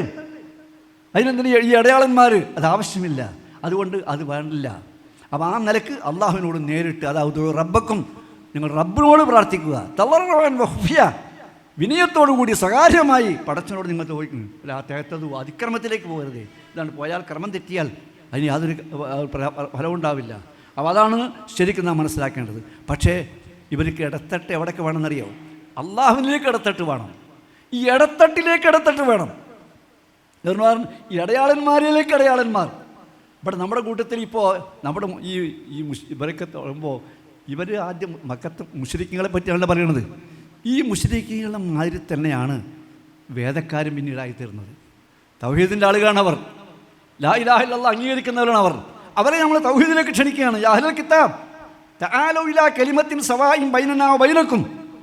വേദക്കാരെ, ഞങ്ങളും നിങ്ങൾ അംഗീകരിക്കുന്നുണ്ടല്ലോ ദൈവമോ അല്ലാഹു അല്ലാ ഇലാഹ ഇല്ലാ, ആ ഒരു വചനം നമ്മളും അംഗീകരിക്കുന്നുണ്ട്, അവരും അംഗീകരിക്കുന്നുണ്ട്, ഖുർആൻ്റെ ആളുകളും അവരും അംഗീകരിക്കുന്നുണ്ട്. അല്ലാ നഅ്ബുദു ഇല്ലല്ലാഹ്, അള്ളാഹുവിനല്ലാതെ ഇബാദത്ത് എടുക്കരുതേ, വലാ നുശ്രിക ബിഹി ഷൈഅ, അവനോട് പങ്കു ചേർക്കരുതേ. പക്ഷേ നിങ്ങൾ ഈ പറഞ്ഞുകൊണ്ട് അതൊന്ന് വിട്ടുപോകുന്നു. പറയണമെന്നല്ല അവർ പ്രവർത്തിക്കുന്നത്. അവരുടെ പ്രവർത്തനം എന്താണ്? നബി സല്ലല്ലാഹു അലൈഹി വസല്ലം പറഞ്ഞു, അവരിൽ നിന്ന് ആരെങ്കിലും, ഈ ജൂതന്മാർ അഹ്ലു കിതാബാണെങ്കിലും, ഇദാ മാത മിൻഹും റജുലു സാലിഹ്, ഒരു സാലിഹായ മനുഷ്യൻ മരിച്ചാൽ ബനൗ അലൈഹി മസ്ജിദ, ഒരു പള്ളി, ഒരു ആരാധനാലയം ഉണ്ടാക്കും. എന്നിട്ടോ വസവ്വറു ഫീഹി, അതിൽ രൂപം വെക്കും, യേശുവിൻ്റെതോ അല്ലെങ്കിൽ മറിയമിൻ്റെതോ മറ്റെന്തെങ്കിലും രൂപം വെക്കും. ഇത് അവരെയാണ് നമ്മൾ തൗഹീദിലേക്ക് ക്ഷണിക്കുന്നത്. കാരണം അത് നിങ്ങൾ വിടിയും, നിങ്ങൾ ലാ ഇലാഹ ഇല്ലല്ലാഹ് എന്ന് പറഞ്ഞ് അതിലേക്ക് തിരിച്ചു വരും നിങ്ങൾ. അതാണ് പറയുന്നത്. ആ നിലക്ക് അവരെ പറയുമ്പോൾ ഈ ആയത്ത് പറഞ്ഞല്ലോ, ഈ തആലൗ ഇലാ കലിമത്തിൻ സവാഇൻ ബൈനനാ വബൈനക്കും എന്നല്ലോ, ആ ആയത്ത് അവർക്ക് മാത്രമല്ല ബാധകം. അത് ലാ ഇലാഹ ഇല്ലല്ലാഹ് മുഹമ്മദ് റസൂലുള്ളാഹി എന്ന് പറയുന്ന മുസ്ലിമീങ്ങൾക്കും ബാധകമാണ്. കാരണം അവരുടെ അടയാളന്മാരെ തന്നെ ഇവരും രൂപം തിരിഞ്ഞ് കാണുന്ന ദവാത്തുകളാണ്, തടികളെ അടയാളന്മാരായി വെക്കുന്നു. അതുകൊണ്ടാണ് ഈ ആയത്തിന് തഫ്സീർ കൊടുത്തപ്പോൾ സാവി എഴുതി, വഹാദിയില്ലായ വൈകാനത്ത് ഖിതാബൻ യഹൂദി വൻ നസാര, ഈ ആയത്ത് ജൂതന്മാരെയും ക്രിസ്ത്യാനികളെയും അഭിസംബോധന ചെയ്തുകൊണ്ടാണ് അവതീർണമായിട്ടുള്ളെങ്കിലും ഫൈനഹ തജുറുബി ദൈലിഹ, ആ അതിൻ്റെ തലങ്ങനെ വലിച്ചു കൊണ്ടുപോകുന്നുണ്ട്. അലാമൻ യുശ്രികു ബില്ലാഹി ഗൈറഹു മിനൽ മുസ്ലിമീൻ, അള്ളാഹുവോട് പങ്കു ചേർക്കുന്ന മുസ്ലിമീങ്ങളെയും അത് ഉൾപ്പെടുത്തി പോകുന്നു. ആരാ എഴുതുന്നത്? ഇവിടെയൊക്കെ ഷാഫികളാന്ന് പറയുന്നത്. തഫ്സീർ വേണം. സാവിൻ്റെ ജലാലയിൻ്റെ ഹാഷിയാണ് സാവി. ഈ തഫ്സീറാണ് പറയുന്നത്. ശിർക്ക് ചെയ്യുന്ന മുസ്ലിമീങ്ങൾക്ക് ഇത് ബാധകമാണ്. രണ്ട് കാര്യങ്ങളൊന്ന്, ഒന്ന് മുസ്ലിമീങ്ങൾ ശിർക്ക് ചെയ്യുന്നു. ഇവിടെ മുസ്ലിമീങ്ങൾ ശിർക്ക് ചെയ്യുമെന്ന് പറയാൻ പാടില്ല. കാരണം ശിർക്ക് ചെയ്തവൻ കാഫറായിപ്പോയി, പിന്നെ അങ്ങനെ മുസ്ലിമാകാന്നാ അല്ല.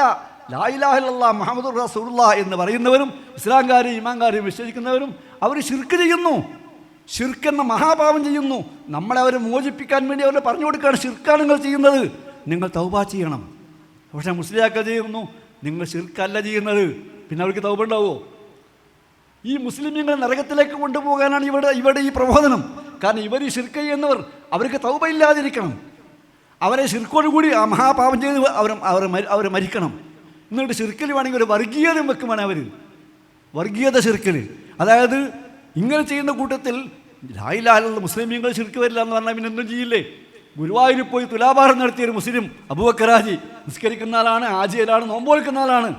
തുലാഭാരം നടത്തി അയാളുടെ മുറാദ് ഹാസിലായിട്ടാണ്. കുട്ടികളുണ്ടാവാതെ കുട്ടികൾക്ക് വേണ്ടി നേർച്ചയാക്കിയിട്ട് കുട്ടിയുണ്ടായി. പഠിച്ചോ അങ്ങനെ പരീക്ഷിക്കുക. ആ ഒരു കുട്ടീനെ കൊണ്ട് തുലാഭാരം നടത്തിയപ്പോൾ ഒരു മുസ്ലിം ഭക്തൻ്റെ തുലാഭാരം എന്ന് പറഞ്ഞുകൊണ്ട് പത്രത്തിൽ വന്നു. മുസ്ലിയാക്കന്മാരളകി. കാരണം ഓ മുശ്രിക്കായിപ്പോയി. എന്തേ ലാ ഇലാഹ ഇല്ലല്ലാഹ് എഴുതുന്നു, നിസ്കരിക്കുന്നു, ആജീരാണ്. എങ്ങനെ മുശ്രിക്കായത്? ശിർക്കാവുന്ന മഹാപാപം ചെയ്തു, മുശ്രിക്കായില്ല. പക്ഷേ ശിർക്കാണെന്ന് പറഞ്ഞു കൊടുക്കണം. അത് പറഞ്ഞു കൊടുക്കല്ല ഇത്. ഓനെ കാഫിറാക്കി. എന്നിട്ട് ഓന് ഷഹാദത്ത് കലിമ കൊടുത്തു. ഷഹാദത്ത് കലിമ കൊടുത്തിട്ട് അപ്പോൾ രണ്ടാമത് വീണ്ടും മുസ്ലിമായി. ഈ കുട്ടി ഉണ്ടായത് ഓൻ്റെ ഭാര്യക്കാണല്ലോ. ഭാര്യ മുസ്ലിമാണ്, ഓള് മുശ്രിക്കായിട്ടില്ലല്ലോ, ഓള് നേർച്ചാക്കിയില്ല, ഇയാളാ നേർച്ചാക്കിയത്. അവർ തമ്മിൽ ഇടപാടും വിട്ടു, നിക്കാഹും പോയി. വളരെ വീണ്ടും നിക്കാഹ് കൊടുത്തു. അതിനും വാങ്ങി മുസ്ലിമിന് പൈസ. ഈ ചെല്ലിക്കൊടുത്തതിന് വാങ്ങി മുസ്ലിമിന് പൈസ. നോക്കി നിങ്ങൾ അബൂബക്കറായി കാഫറാക്കി. എന്തിന്? അയാൾ ഗുരുവായൂരപ്പൻ ദൈവമാണെന്ന് വിശ്വസിക്കുന്നില്ല, ആ ഇലാഹാണെന്ന് വിശ്വസിക്കുന്നില്ല. അവിടെ പോയി നേർച്ചയാക്കിയതാണ്. നേർച്ച ഒരു ഇബാദത്താണ്, ഒരു വഴിപാടാണ്. ഈ ഇബാദത്ത് ആർക്ക് ചെയ്താലും ശരി അത് ഇബാദത്ത് തന്നെയാണ്. അത് ഗുരുവായൂരപ്പന് ചെയ്താലും ശരി, ഇനി വേറെ മമ്പുറത്തെ തങ്ങൾക്ക് ചെയ്താലും ശരി, വേറെ ഓജാക്ക് ചെയ്താലും ശരി, അത് ഇബാദത്ത് തന്നെയാണ്. പക്ഷേ ആ ശിർക്ക് വെച്ചിട്ട് ഈ ശിർക്കിലേക്ക് പിന്നെയും ചില ശിർക്ക്, അതിനേക്കാണ് വലിയ ശിർക്ക്. ഇവരെ വലിയ ഷെയ്ഖ് അബ്ദുൽ ഖാദിർ ജീലാനിയാണ്. അദ്ദേഹം ഇതിനൊന്നും ഉത്തരവാദിയല്ല. അദ്ദേഹത്തെ പേരിലാണ് അതൊക്കെ പറയുന്നത്. യാ ഗൗസുൽ ആലം എന്ന് അദ്ദേഹത്തിൻ്റെ പേരിട്ടേക്കണം. കാരണം പേര് ഓരോരുത്തരും എടുക്കണല്ലേ. മഹാരക്ഷകൻ, എല്ലാവരും രക്ഷിക്കാനുള്ള രക്ഷകനായ ആളാണ് ഗൗസുൽ ആലം എന്ന്. അത് അള്ള പേരിട്ടതാണെന്നാ. യാ ഗൗസുൽ ആലം എന്ന് അള്ള വിളിച്ചവരുന്ന. അള്ളാഹിൻ്റെ കിതാബിൽ അങ്ങനെ വാചകമുണ്ടോ ഗൗസുൽ ആലം എന്ന് അള്ളാഹ്ക്ക് പേരിട്ടത്? നബിയുടെ ഹദീസുകളിൽ അങ്ങനെ ഉണ്ടോ അള്ളാഹുൻ്റെ ഇങ്ങനെ ഒരു അടിമക്ക് ഗൗസുൽ ആലം എന്ന് പേരിട്ടെന്ന്? അല്ല. മുസ്ലിയാക്കന്മാരുടെ ആരോപണങ്ങളിലുള്ളൂ. അവർ കള്ളം പറഞ്ഞിട്ട് അള്ളാഹിനെ പറ്റി കള്ളം പറയുന്നു, അവർ അള്ളാഹുവിനെ പറ്റി കള്ളം പറയുന്നു. എന്നിട്ട് യാ ഗൗസുൽ ആലം മാത്രമല്ല, മുശ്രിക്കീങ്ങളെക്കാളെ വലിയ ശിർക്ക്.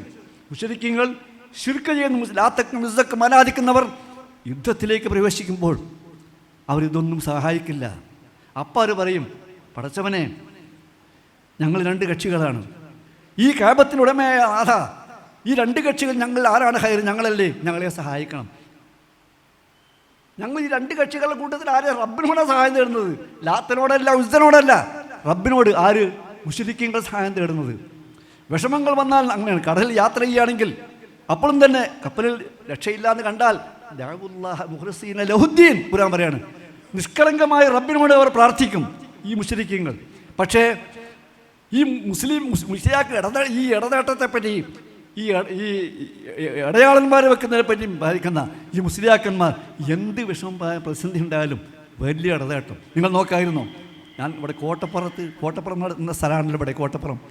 ഇവിടെ വെച്ച് സമസ്തക്കാരുമായി വലിയൊരു വാദപ്രതിവാദം ഉണ്ടായി. ആ വാദപ്രതിവാദത്തിൽ പങ്കെടുത്ത ഞാനൊന്ന് അതിൻ്റെ വലിയ മുസ്ലിയാർ കാന്തവർ ഞങ്ങൾ രണ്ടാളും ജീവിച്ചിരിക്കുന്നുണ്ട്. പക്ഷെ അവിടെ ഒരു വിഷയം അവതരിപ്പിച്ചപ്പോൾ അവിടുത്തെ ഒരു മുസ്ലിയാർ വന്ന് ഇടതേടിയത് ആരെ കൊണ്ടാണെന്നറിയാമോ? യാ സയ്യിദി സനദി ഗൗസി വയാ മദദി മുജീറ. ഈ സയ്യിദ് ഹോജാനെ വിളിച്ചിട്ട് കുൻ ലഹീർ എന്നല മദദി, ഞങ്ങളെ സഹായിക്കാൻ വരണേ ഷെയ്ഖ് അബ്ദുൽ ഖാദിർ ജീലാനിയാണ് വിളിക്കുന്നത്. വിഷമഘട്ടത്തിൽ മുശ്രിക്കീങ്ങൾ പോലും അള്ളാഹിനെ വിളിച്ച് പ്രാർത്ഥിക്കുന്നത്. പക്ഷെ ഇവർ ഈ ഇങ്ങനെയുള്ള നമ്മുടെ പ്രതിയോഗികളെ നേരിടുന്ന സമയത്ത് രക്ഷിക്കാൻ വിളിക്കുന്ന ഷെയ്ഖ് അബ്ദുൽ ഖാദിർ ജീലാനി. അദ്ദേഹത്തെ കേൾക്കുന്നുണ്ടോ? അദ്ദേഹത്തെ അറിയോ? അദ്ദേഹം നമ്മളെ മാതിരി തൗഹീദ് സ്വീകരിക്കുന്ന ആളാണ്. അദ്ദേഹത്തിന് ഉത്തരവാദിയല്ല. ഇവർ അദ്ദേഹത്തെ വിളിക്കുക ഔസല എന്ന പേരിട്ട് വിളിക്കുകയാണ്. മാത്രമല്ല വേറെ ഒരു മുടി രസം കൂടിയുണ്ട്. ഇദ്ദേഹത്തിന് അള്ളാഹുവിലേക്ക് തവസ്സുലാക്കി അടയാളനാക്കാണ്. ഇദ്ദേഹത്തിലേക്ക് തവസ്സുൽ വേണം. അബ്ദുൽ ഖാദിർ ജീലാനിയിലേക്ക് തവസ്സുൽ. കാരണം അയാളോട് നേരിട്ട് പറയാൻ പാടില്ല. അതിന് അദ്ദേഹത്തിന് ഇഷ്ടമുള്ള കാര്യങ്ങൾ ചെയ്യണം. ആ വരികളുടെ യാ സയ്യിദി സനദി എന്ന് പറഞ്ഞ അദ്ദേഹത്തിനെ വിളിച്ച് പ്രാർത്ഥിക്കുന്ന വരികളുടെ മുന്നിൽ അയാൾ അദ്ദേഹത്തേക്ക് തവസ്സുലാക്കേണ്ട തവസ്സുൽ എന്താണെന്നറിയാമോ? بعد الصلاة 12 من ركعة مع الفواطع والإخلاص في الخضعة ومن ينادي اسمي ألفا بخلوته سرما لأفوته سرما لغفوته. ഈ പ്രാർത്ഥന ഷെയ്ഖ് അബ്ദുൽ ഖാദിറിനോട് 12 റക്അത്ത് നിസ്കരിക്കണം. അദ്ദേഹത്തിനോട് ഇടപെടാനേ മുഹീദ്ദീൻ ഷെയ്ഖിനോട് بعد الصلاة 12 من ركعة 12 റക്അത്ത് നിസ്കാരം. അതിൽ ഫാത്തിഹ ഓതണം. കാരണം ഫാത്തിഹയിൽ എല്ലാം തൗഹീദാണ് പഠിക്കണത്. പക്ഷെ അതിൽ ശിർക്കാണ്. കാരണം അതിൽ കള്ളം പറയാണ്. അള്ളാഹിനോട് പറയുമ്പോൾ ഇവർ കളവേ പറയുള്ളൂ. പടച്ചവനോട് കളവ് പറയാൻ നന്നാവുമോ? എന്താ പടച്ചവനോട് കളവ് പറയുന്നത്? അള്ളാഹുവിൻ്റെ സിഫത്തുകളൊക്കെ പറഞ്ഞിട്ട് പിന്നെ നേരെ പറയും ഇയ്യാക നഅ്ബുദു ഇയ്യാക നസ്തഈൻ. നിന്നെ മാത്രമാണ് ഞങ്ങളെ ഭാഗത്തെടുക്കുന്നത്, നിന്നോട് മാത്രമാണ് സഹായം തേടുന്നത്. പച്ചക്കള്ളല്ലേ പറയണത്? അള്ളാഹ്ക്ക് മാത്രമാണ് അവർ ഇബാദത്ത്. കാരണം അള്ളാഹുവിന് മാത്രമാണ് അവർ ഇബാദത്ത് അല്ലല്ലോ. എന്തെല്ലാം ഇബാദത്ത് അവിടെ എടുക്കുന്നത്? ഇബാദത്ത് എന്ന് പറഞ്ഞാൽ എന്താ? ഇബാദത്ത് എന്ന് പറഞ്ഞാൽ നിസ്കാരം മാത്രമല്ലല്ലോ ഇബാദത്ത്. അത് പഠിപ്പിക്കാൻ അള്ളാഹു വേറെ സൂറത്ത് ഇറക്കിയിട്ടുണ്ട്. അതെന്താണെന്നറിയാമോ? സൂറത്ത് അൽ കാഫിറൂൻ. അവിശ്വാസികൾ, വിശ്വാസമില്ലാത്തവരെ പറ്റി പ്രതിപാദിക്കുന്ന സൂറത്ത്. എന്നിട്ട് അവരോട് നമ്മൾ പറയാണ് പ്രതിജ്ഞാരൂപത്തിൽ. പലപ്പോഴും ചെല്ലേണ്ട സുന്നത്താണ് സൂറത്തുൽ കാഫിറൂൻ. അതിലെന്താ പറയുന്നത്? യാ അയ്യുഹൽ കാഫിറൂൻ ലാ അഅ്ബുദു മാ തഅ്ബുദു. നിങ്ങൾ ചെയ്യുന്ന ഇബാദത്ത് ഞങ്ങൾ ചെയ്യൂല കേട്ടോ. ഈ അവിശ്വാസികൾ ചെയ്യുന്ന ഇബാദത്ത് ഞങ്ങൾ ചെയ്യൂല. ലാ അൻതും ആബിദൂന മാ അഅ്ബുദു. ഞങ്ങൾ ചെയ്യുന്ന ഇബാദത്ത് നിങ്ങൾ ചെയ്യൂല. അങ്ങനെ അള്ളാഹ്ക്ക് മാത്രമാണ്. നിങ്ങൾ പലർക്കും ചെയ്യുന്ന ഇബാദത്ത്. ആ ഇബാദത്ത് എന്താ? ഇബാദത്ത് എന്നാണ് നിസ്കാരം, നോമ്പ്, ഇതൊക്കെ എന്താ പറഞ്ഞു കൊടുക്കുക? അല്ല, ഈ അവിശ്വാസികൾ ചെയ്യുന്നതൊക്കെ ഇബാദത്താണ്. അത് പഠിപ്പിക്കാനാണ് ഈ സൂറത്ത്. യാ അയ്യുഹൽ കാഫിറൂൻ ലാ അഅ്ബുദു മാ തഅ്ബുദൂൻ. നിങ്ങൾ ചെയ്യുന്ന ഇബാദത്ത് ഞാൻ ചെയ്യൂല. എന്താ ഇബാദത്ത് ചെയ്യുന്നത്? വമാ കാന സലാത്തുഹും ഇൻദൽ ബൈത്തി ഇല്ലാ മുകാഅം വതസ്തിയ. നമ്മൾ നിസ്കരിക്കുമ്പോൾ അല്ലാഹു അക്ബർ എന്ന് പറഞ്ഞിട്ട് സുജൂദും റുക്കുവൊക്കെയാണ്. വലിയ കയ്യുമുട്ടും ചണ്ടം മുട്ടൊക്കെയാണ് ഓല നിസ്കാരം. അതാണ് പുയ്യങ്ങാടി കിടക്കുന്ന ഇബാദത്ത്. അതാണ് പട്ടാമ്പി നേർച്ച കിടക്കുന്ന ഇബാദത്ത്. അത് ഞങ്ങൾ ചെയ്യൂല എന്നാണ് പറയണത്. ഈ സമസ്തക്കാർക്ക് ബാധകമല്ലേ ഈ ഭാഗത്തിൽ? മാത്രമല്ല നേർച്ചകൾ അത് അള്ളാഹുവിലേക്ക് അടുക്കാനുള്ള കുർബത്താണ്. നേർച്ച എന്ന് പറഞ്ഞാൽ ഈ നേർച്ചക്കാരെ പറ്റി ഖുർആൻ പറഞ്ഞ ശുറക്കാഉന, ശരീക്കന്മാരും. കാരണം നേർച്ച ഇങ്ങനെ വെക്കുമ്പോൾ ഇല്ല, ഇത് അള്ളാഹ്ക്ക് കൊടുക്കും. അത് ജാമ്യം വാദത്തിൽ മാത്രമാണ്. വാദാലി ശുറക്കായിന, ഇത് ഞങ്ങൾ ശരീക്കന്മാർക്കുള്ളതാണ്. കാരണം നേർച്ച മറ്റ് അള്ളാഹു അല്ലാത്ത നേർച്ചക്കാരെ പറ്റി ശരീക്കന്മാരെന്നാണ് ഖുർആൻ പറഞ്ഞത്. അള്ളാഹു അല്ലാത്ത ഏത് നേർച്ചക്കാരും ശരീക്കന്മാരാണ്. നിങ്ങൾ നോക്കായിരുന്നു, മമ്പർത്ത് തങ്ങൾക്ക് നേർച്ചയാക്കിയാൽ തങ്ങൾക്ക് വല്ലതും കൊടുക്കുന്നുണ്ടോ? ഇത് എന്തെങ്കിലും തർക്കമില്ല. തങ്ങൾ പാപ്പാക്ക് നേർച്ചയാക്കി എന്തെങ്കിലും കഷ്ടങ്ങൾ തങ്ങൾക്ക് കൊടുക്കണ്ടേ? ഒരു പാത്രം ബിരിയാണിയെങ്കിൽ തങ്ങൾക്ക് കൊടുക്കണ്ടേ? കൊടുക്കണില്ല. അതിനും തട്ടിപ്പാണ്. തങ്ങൾക്ക് കൊടുക്കാതെ സ്വന്തം എന്താ എന്നാൽ സദക്കയാണെന്ന് പറയോ? സദക്കയാണെങ്കിൽ പണക്കാർ കൊടുക്കാൻ പാടില്ല. പണക്കാർ വന്നിട്ടല്ലേ ബർക്കത്തിന് കൈയാട്ടുന്നത്? പാവങ്ങൾക്കല്ലല്ലോ. പാവങ്ങൾക്ക് മാത്രമല്ലേ സദക്ക അവർക്കല്ലേ കൊടുക്കാൻ പാടുള്ളൂ. ഇതൊക്കെ മുസ്ലിയാക്കന്മാരുടെ വരുമാനത്തിനുണ്ടാക്കിയ ഇബാദത്തുകളാണ്. ഇതൊക്കെ മുശ്രിക്കുകൾ ചെയ്യുന്ന ഇബാദത്തുകളാണ്. ആ ഇബാദത്താണ് ഇവർ ചെയ്യുന്നത്. അത് ചെയ്യൂല എന്നാണ് പഠിപ്പിക്കുന്നില്ല. അഅ്ബുദു മാ തഅ്ബുദൂൻ, നിങ്ങൾ ചെയ്യുന്ന ഇബാദത്ത് ചെയ്യില്ല. അവ അവിശ്വാസികൾ ചെയ്യുന്ന ഇബാദത്ത്. ശരണം വിളിച്ചുകൊണ്ട് അങ്ങോട്ട് പോകുന്നു. എവിടേക്ക്? ഗുരുവായൂരിലേക്ക്, അതല്ലെങ്കിൽ കൊടുങ്ങല്ലൂരേക്ക്. പക്ഷെ അതുപോലെ തന്നെ പുതുവണ്ണാനിയിലേക്ക്. എന്താ വ്യത്യാസം? പുതുവണ്ണാനിയിൽ ഏതോ ഒരു ശവം വന്നതാണ്. ആ ശവം അടിഞ്ഞുകൂടി അങ്ങനെ കുഴിച്ചിട്ടു. എന്നിട്ട് അതിൽ ആ യാറം കെട്ടി, അവിടേക്കാണ് അവിടെ നേർച്ച. ഇതൊക്കെ വല്ല വ്യത്യാസമുണ്ടോ? ഇതൊക്കെ പഠിപ്പിക്കുന്നത് നമ്മുടെ സമസ്തക്കാരല്ലേ? ഈ സമസ്തക്കാരെ ഞങ്ങളിതാ വാസ്തവത്തിൽ തൗഹീദിലേക്ക് ക്ഷണിക്കുന്നു. ഇത് ഞങ്ങൾ അവരോട് വിരോധമുണ്ടായിട്ട് പറയല്ല, അവരോട് നസീഹത്തായിട്ട് പറയാണ്. അത് ഞങ്ങളുടെ ബാധ്യതയാണ് ഞങ്ങൾ ചെയ്തിരിക്കുന്നത്. ഞങ്ങൾക്കിത് പടച്ചവനോട് പറയണം. മഅദറത്തുനില റബ്ബിക്കും ലഅല്ലഹും യത്തഖൂൻ. റബ്ബിനോട് ഞങ്ങൾ പറഞ്ഞോ എന്ന് ചോദിച്ചാൽ പറഞ്ഞു എന്ന് പറയണം. ആരെങ്കിലും കേട്ട് നന്നായാലോ? കാരണം നല്ല ശരിയായ ബുദ്ധിയുള്ളവർ ഇത് കേട്ടിട്ട് ശരിയാണ് പറയണമെന്ന് തോന്നിയിട്ട് അതിലേക്ക് മടങ്ങി വന്നാലോ? ഈ ഒരു ഉദ്ദേശത്തിന് വേണ്ടിയാണ് ഇത് പറയുന്നത്. അത് ഞങ്ങൾ പറയുന്നു. അപ്പോൾ അതുകൊണ്ട് ഈ കാര്യത്തിൽ എന്ത് ത്യാഗം നമുക്ക് സഹിക്കാൻ ചെയ്യാനാണ്. അതുകൊണ്ടാണ് റസൂൽ സല്ലല്ലാഹു അലൈഹി വസല്ലം പറഞ്ഞു, ഞാൻ ഏറ്റവും ഭയപ്പെടുന്നത് അൽ-അഇമ്മത്തുൽ മുളില്ലീൻ, വഴികേടിലാക്കുന്ന ഇമാമിയങ്ങളെയാണ്, നേതാക്കന്മാർ. അള്ളാഹുവിനെ നേരെ വഴിതെറ്റിക്കുന്നവർ, അവരാണ് ഏറ്റവും അപകടകാരികൾ. അതാണ് നമ്മുടെ ഈ സമസ്ത നേതാക്കന്മാർ ചെയ്യുന്നത്. അവർക്ക് ഇടതേട്ടെന്ന് പറയുമ്പോൾ വിരലെടുക്കുക ഇല്ലാതെ പറ്റൂല. അത് അവരുടെ ജീവിതമാർഗമാണ്. ഈ വഴിതെറ്റിക്കുന്നവരെ മുസ്ലിം സാധാരണക്കാരെ സൂക്ഷിക്കണം. അത് ഞങ്ങളുടെ കഴിവ് വെച്ച് ഞങ്ങൾ പറഞ്ഞു തരുന്നു. പക്ഷേ ഇതൊക്കെ പറയുമ്പോൾ ഇതിൻ്റെ അപ്പുറത്ത് ഞാൻ പറഞ്ഞില്ല, കൊട്ടപ്പുറം വാദപ്രതിവാദത്തിൽ അവിടെ മറ്റേ വേദിയിൽ ഞങ്ങൾ ഒരു സ്റ്റേജിലിരിക്കുമ്പോൾ അപ്പുറത്തിരിക്കുന്നു, അതിലെ ഷെയ്ഖ് ഇന്ന് ജീവിച്ചിരിക്കുന്നുണ്ട്. ആര്? ഷെയ്ഖ് അബു മുസ്ലിയാർ. അദ്ദേഹം ഞങ്ങൾ രണ്ടാളും പടച്ചോണ്ടെത്തി എല്ലാവരാണ്. അദ്ദേഹത്തിന് ചികിത്സയ്ക്ക് വേണ്ടി വന്നപ്പോൾ നേരെ ആസ്പത്രിയിൽ പോയി അവിടെ കിടന്നു മാസങ്ങളോളം ചികിത്സിച്ചു. പുറത്ത് വന്നാൽ പറയണു ഷെയ്ഖന്മാരും രക്ഷപ്പെടുത്തി. അത് മാത്രമല്ല മടവൂര് ഷെയ്ഖാൻ രക്ഷപ്പെടുത്തിയത്. ഇത് മുശ്രിക്കുകളുടെ സ്വഭാവമാണ്. അവരെന്ത് ചെയ്യേണ്ട കാര്യം ചെയ്തു, രക്ഷപ്പെട്ട പറയും. പിന്നെ അത് പടച്ചവനല്ല, ഹാദാലി ശുറക്കായി ഞങ്ങളുടെ പങ്കാളികളാണ്. പക്ഷേ അദ്ദേഹം ഇതൊക്കെ അറിയുന്ന ആളാണ്. അദ്ദേഹം ചില പ്രസംഗിക്കുമ്പോൾ തൗഹീദ് ഇങ്ങനെ പറയുമ്പോൾ നമ്മൾ പറയുന്നല്ല തൗഹീദ്, ഗദ്ഗതത്തോടു കൂടി പറയും. പക്ഷെ അതുകൊണ്ട് രക്ഷപ്പെടില്ല. അദ്ദേഹത്തിന് ഈ ശിർക്കിലേക്ക് ജനങ്ങളെ വരുത്തി മുസ്ലിമീങ്ങളെ കൊണ്ടുപോയിട്ടുണ്ട്, 10,000 കൊണ്ടുപോയിട്ടുണ്ട്. ഇയാൾ പറയുന്നത് ശരിയാണെന്ന് വിചാരിച്ചിട്ട് അത് തെറ്റായിരുന്നു എന്ന് ഈ സാധാരണക്കാരോട് തുറന്ന് പറയണം. ഞാൻ നിങ്ങളോട് ഇതുവരെ ക്ഷണിച്ചത് തെറ്റായിരുന്നു, ഞാൻ തൗബ ചെയ്തിരിക്കണു, നിങ്ങളും തൗബ ചെയ്തു എന്ന് പറഞ്ഞാൽ ആൾക്ക് രക്ഷ കിട്ടും. തൗബ അടുത്ത സ്വീകരിക്കും. അതില്ലാതെ എന്തെങ്കിലും ഒഴിവുകൾ കൊണ്ട് രക്ഷപ്പെടാൻ കൂടി വിചാരിക്കില്ല. മാത്രമല്ല, ഞാൻ അദ്ദേഹത്തിൻ്റെ പേരിൽ ഈ കബറ് കെട്ടിപ്പോക്കിയാൽ ബിംബത്തിനാണ്. ഈ കബറിനെ പറ്റി പറഞ്ഞപ്പോൾ കബറ് പൊളിച്ചു നീക്കാനല്ലേ പറഞ്ഞത്. ഈ കബറാരാധനെ പറ്റി ഇമാം റാസി റഹ്മത്തുള്ളാഹി പറഞ്ഞു, അവർ ഇതൊക്കെ വെച്ചിട്ട് അവർ അള്ളാഹുവിലേക്ക് ശുപാർശ ചെയ്യാൻ ചെയ്യുന്നു. ഔലിയാക്കന്മാരെയൊക്കെ വെച്ച് അവർ ബിംബം വെച്ചിട്ട് ഈ വിഗ്രഹങ്ങളും പ്രതിമകളൊക്കെ വെച്ച് പറയുമ്പോൾ തന്നെയാണ് കബറുകളും.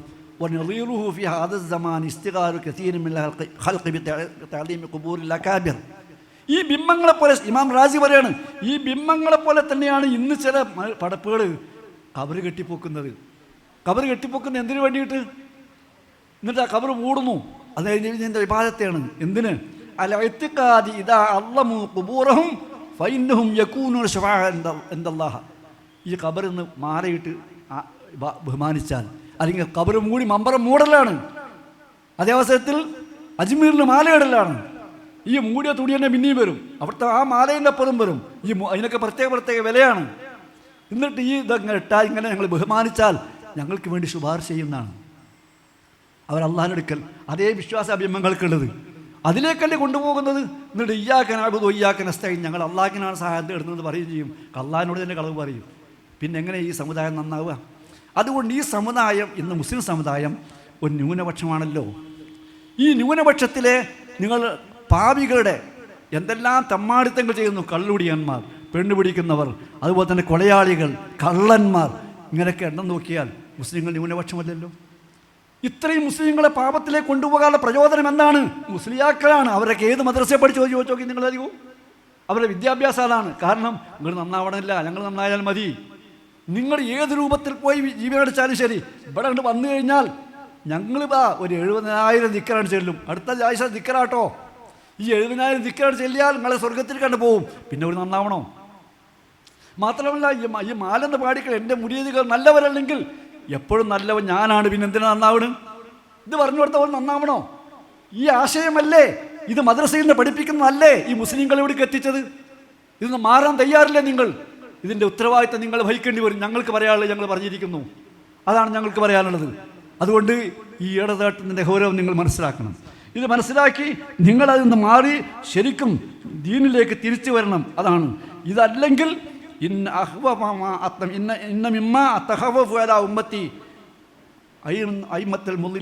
ഏറ്റവും ഭയപ്പെടുന്നത് വഴികളിലാക്കുന്ന ഈ നേതാക്കന്മാരാണ്. ആ നേതാക്കന്മാരുടെ കൂട്ടത്തിൽ നിങ്ങളും പെടും. നിങ്ങളാ കൂട്ടത്തിലായിരിക്കും. ഞങ്ങളത് രക്ഷപ്പെടാൻ വേണ്ടി ഞങ്ങൾ ശ്രമിക്കുന്നു. ഇനി ഞങ്ങളുടെ തെറ്റുണ്ടോ നിങ്ങൾ ഞങ്ങളോട് പറയുമോ? ഞങ്ങൾ ഒന്നിച്ചിരുന്ന് ചർച്ച ചെയ്യാൻ തയ്യാറാണ് ഈ കാരണ വിഷയങ്ങളൊക്കെ. കാരണം ഞങ്ങൾ ഈ കൊട്ടപ്പുറത്ത് കൂടെ അവസാനിച്ചപ്പോൾ അതുപോലെ നടന്നിട്ടില്ലല്ലോ. സമസ്തയായിട്ട് ഔദ്യോഗികമായി തയ്യാറാക്കിയ രേഖപ്പെടുത്തിയ കരാറുകൾ നിൽക്കുന്നുണ്ട്. ആ കരാറ് പ്രകാരം ആർക്കും നിങ്ങൾ സംസാരിക്കാം.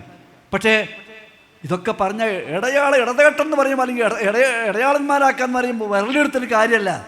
ഈ ആശയം ഞങ്ങൾ മുസ്ലിങ്ങളെ പഠിപ്പിക്കുന്നു. അതെന്തിന്? മുസ്ലിങ്ങളെ സംസ്കരിക്കുവാൻ, അവർ നന്നാക്കിയെടുക്കുവാൻ, അവരെ സ്വർഗത്തിലേക്ക് എത്തിക്കുവാൻ, നരകത്തിന് രക്ഷപ്പെടുത്താൻ, നിങ്ങൾ നരകത്തിലേക്ക് കൊണ്ടുപോകാനും ഇവിടെ പാപികളും തമ്മാടികളും കള്ളന്മാരും കൊള്ളെടുത്തവരായി മാറ്റുവാൻ. എന്ത് മാറ്റിയാലും 70,000 ദിക്റുണ്ട് ഇവിടെ, അല്ലെങ്കിൽ നേർച്ചയുണ്ട് മമ്പുറത്ത്, ആ നേർച്ചയിൽ പങ്കെടുത്താൽ മതി. അല്ലെങ്കിൽ പുയ്യങ്ങാടിയുണ്ട്, അല്ലെങ്കിൽ പട്ടാമ്പിയുണ്ട് നേർച്ച, അതിൽ പങ്കെടുത്താൽ മതി എന്ന് പറഞ്ഞു. ഇതൊക്കെ ചെയ്യിപ്പിച്ച് ഈ സമൂഹത്തെ ഇത്രയും അധാർമ്മികതയിലേക്ക് കൊണ്ടുപോകുന്നു. അതിൽ നിന്ന് രക്ഷപ്പെടുത്താൻ വേണ്ടി ഞങ്ങളുടെ ഉത്തരവാദിത്വം നിർവഹിച്ചിരിക്കുന്നു. അതിൻ്റെ ഒരു ഭാഗമാണിത്. ഞാൻ ഇനി അധികം നീട്ടി പറയുന്നില്ല. ഞാൻ ഈ വിഷയത്തിൽ സംസാരം നിർത്തുകയാണ്. ഞാൻ ഇത്രയും തന്നെ സംസാരിക്കാൻ വിചാരിച്ചിട്ടില്ല, ഒന്ന് ചുരുക്കാൻ വിചാരിച്ചതാണ്. ആ കാര്യം, ഒരു കാര്യം ഞങ്ങൾക്ക് ഉറപ്പാണ്. ഈ വഴികേടിലാക്കുന്ന നേതാക്കന്മാരുണ്ട് എന്ന് പറഞ്ഞപ്പോൾ അതിൻ്റെ തൊട്ടന്നെ ഹദീസിലുണ്ട്, വലാ തസാലു തായിഫത്തും മിൻ ഉമ്മത്തി മൻസൂരീന ബിൽ ഹഖ്. ഈ സമുദായത്തിൽ ഒരു കാട്ടണം അള്ളാഹുവിൻ്റെ സഹായം കിട്ടുന്നവരുണ്ടായിരിക്കും. സത്യത്തിൻ്റെ പേരിൽ അള്ളാഹുവിൻ്റെ സഹായം കിട്ടുന്നൊരു സംഘം. ആ സംഘത്തിൽ ഞങ്ങൾ മാത്രമേ ഞങ്ങൾ പറയുന്നില്ല, ഈ ആശയമുള്ളവരൊക്കെ അതിൽ പെടാനാണ് ഞങ്ങൾ ആഗ്രഹിക്കുന്നത്. ഞങ്ങൾ എന്തെല്ലാം കാണിച്ചു, മയ്യത്ത് മറയ്യാതിരിക്കാൻ തടഞ്ഞുപോയി, മറയ്യാൻ പാടില്ല എന്ന് പറഞ്ഞിട്ട് ഇപ്പോൾ അത് സാധിക്കുന്നുണ്ടോ? ഇപ്പോൾ അതിനാരെങ്കിലും ധൈര്യമുണ്ടോ? അതൊക്കെ അള്ളാഹുവിൻ്റെ സഹായം കൊണ്ട്, ഞങ്ങളുടെ വലിപ്പം കൊണ്ടല്ല. ഞങ്ങളുടെ പള്ളികൾ പൊളിച്ചു മാറ്റാൻ, അതുപോലെ തന്നെ ഇതെല്ലാം നിലക്കും മറ്റുള്ളവരെ കൊണ്ട് എന്തെല്ലാം ചെയ്യാൻ കഴിയുമോ അതെല്ലാം സമസ്തക്കാർ ചെയ്തിട്ടുണ്ട്. പക്ഷെ അതൊന്നൊക്കെ ഞങ്ങളെ സഹായിച്ചിട്ടുണ്ട് അള്ളാഹു. ഈ സഹായം ദുന്യാവിൽ മാത്രം പോരാ റബ്ബേ, ഞങ്ങൾക്ക് ആഖിറത്തിലും വേണം. അതിനാണ് ഞങ്ങളുടെ ലക്ഷ്യം. പരലോകത്ത് ഞങ്ങൾക്കിത് കിട്ടണം. അത് റസൂൽ പറഞ്ഞ തസാലു തായിഫത്തുൻ ഉമ്മത്തി മൻസൂരീൻ, ഈ പെട്ട ഒരു ഭാഗം അള്ളാഹുവിന് സഹായം കിട്ടുന്നവരുണ്ടായിരിക്കും. ആ സഹായം കിട്ടുന്നവരുടെ കൂട്ടത്തിലായി തീരാൻ ഞങ്ങളിതാ ശ്രമിക്കുന്നു. അള്ളാഹിൻ്റെ കിതാബുമായി അവൻ റസൂലിൻ്റെ ദലീലുമായി ഈ നിലക്ക് നല്ല മുസ്ലിമീങ്ങൾ അത് പറഞ്ഞ കാര്യങ്ങളാണ്. ഇമാം റാസി, ഇമാം സാവി, ഇതൊക്കെ ഞാൻ ഉദ്ധരിച്ചില്ലേ, ഇതൊക്കെ നല്ല മുസ്ലിമീങ്ങളാണ്. അവർ പറഞ്ഞ വാക്ക് ഇതൊക്കെ എടുത്ത് ഉദ്ധരിച്ചുകൊണ്ട് ഞങ്ങൾ പ്രവർത്തിക്കുന്നു. ആ പ്രവർത്തനം അതിൻ്റെ ഭാഗമായിട്ടാണ് ഇന്നിവിടെയും കൂടിയത്. ഇനിയും തുറന്നുകൊണ്ട് പ്രവർത്തിക്കാൻ ഞങ്ങൾ ശ്രമിക്കുന്നു. അള്ളാഹുവിൻ്റെ സഹായം ഞങ്ങൾക്ക് ലഭിക്കുമാറാവട്ടെ എന്ന് പ്രാർത്ഥിച്ചുകൊണ്ട് ഇത് സംഘടിപ്പിച്ച ഞങ്ങളുടെ ചെറുപ്പക്കാരാണ് പ്രവർത്തിക്കേണ്ടത്, യുവാക്കൾ. ആ യുവാക്കൾ മുന്നോട്ട് വരുന്നതിൽ ഇനി വന്നുകൊണ്ടിരിക്കണമെന്ന് അഭ്യർത്ഥിക്കുകയും വന്നതിൽ അവരെ അഭിനന്ദിക്കുകയും അവർക്ക് അള്ളാഹു പ്രതിഫലം നൽകുമാറാവട്ടെ. നമ്മളെല്ലാവരെയും അള്ളാഹു സ്വർഗത്തിൽ ഒരുമിച്ച് കൂട്ടുമാറാവട്ടെ എന്ന് പ്രാർത്ഥിച്ചുകൊണ്ട് ഞാൻ അവസാനിപ്പിക്കുന്നു. റബ്ബനാ തഖബ്ബൽ മിന്നാ ഇന്നക അൻത സമീഉൽ അലീം വതുബ് അലൈനാ ഇന്നക അൻത തവ്വാബുർ റഹീം വസലാമുൻ അലൽ മുർസലീൻ അൽഹംദുലില്ലാഹി റബ്ബിൽ ആലമീൻ. അസ്സലാമു അലൈക്കും വറഹ്മത്തുള്ളാഹി.